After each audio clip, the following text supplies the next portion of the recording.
இந்த பதிவின் முக்கியமான நோக்கம் என்னென்னா, இந்த மேகத்துக்கு முகில்னு ஒரு பேர் இருக்குது. இந்த முகில் என்ற சொல்ல ஆய்வு செய்யும்போது தான் எனக்கு ரொம்ப ஆச்சரியமாக இருந்தது. இந்த விஷயத்தை உண்மையிலேயே மக்களுக்கு சொல்லணும்னு எனக்கு ஒரு எண்ணம். அதனால தான் இந்த பதிவையே உருவாக்குறேன். அதாவது மேகத்துக்கு முகில்னு ஒரு பேர் இருக்குது.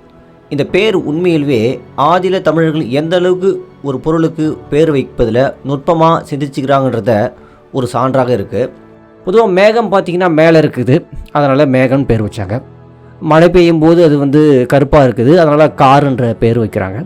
அதே மாதிரி பார்த்திங்கன்னா மேகம் வெண்மை நிறத்திலும் குளிர்ச்சியின் தரக்கூடிய பஞ்சு போன்ற அமைப்பில் இருப்பதனால மேகத்துக்கு மஞ்சி என்ற பேர் வந்ததுன்னு சொல்லியிருந்தேன்.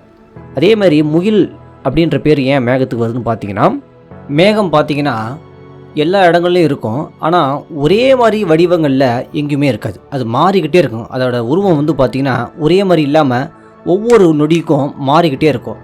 அதனால தான் மேகத்துக்கு முகில்னு பேர் வச்சாங்க. அதாவது முகம் இல்லை, அதாவது அதுக்கு ஒரு உருவம் இல்லை அப்படின்ற அடிப்படையில் தான் முகில் அப்படின்ற பேரே மேகத்துக்கு ஆதிலே தமிழர்கள் வச்சாங்க. அதாவது முகம் ப்ளஸ் இல், முகம் இல், முகில். இங்கு முகம் என்பது உருவம் என்று பொருள், இல் என்றால் இல்லை என்று பொருள். ஆக முகில் என்ற சொல் எப்படி வருதுன்னு இப்போ தெரியுதுங்களா? இப்போ புரியுதுங்களா தமிழுக்கு ஏன் தனித்துவமான சிறப்பு இருக்குதுன்னு சொல்கிறோன்னு? ஒவ்வொரு பொருளுக்குமே பலவிதமான பெயர்கள் வைப்பதற்கு காரணமே அதற்கு பலவிதமான குணாதிசயங்கள் இருப்பதனால்தான் ஒரே பொருளுக்கு பலவிதமான பெயர்கள் வைக்கும் முறை தமிழில் இருக்குது. அது மட்டுமல்ல, ஒரே ஒரு சொல்லையே பலவிதமான பொருட்களுக்கும் பெயர்களாக வைக்கும் முறையும் தமிழில் இருக்குது. அதையும் நம்ம அடுத்தடுத்த விடயங்களை பார்க்க தான் போகிறோம். இது ஒரு சாம்பிள் தான்.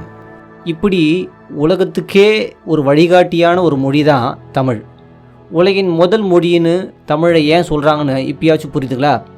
இந்த மாதிரி பதிவுகள் உங்களுக்கு வேணும்னா இந்த சேனலை பின்தொடருங்க. அது மட்டும் இல்லை, உங்கள் நண்பர்களுக்கு தமிழ் மொழியோடைய சிறப்பு சொல்லணும்னு நினச்சிங்கன்னா இந்த காணொலியை உங்கள் நண்பர்களுக்கும் பகிருங்க.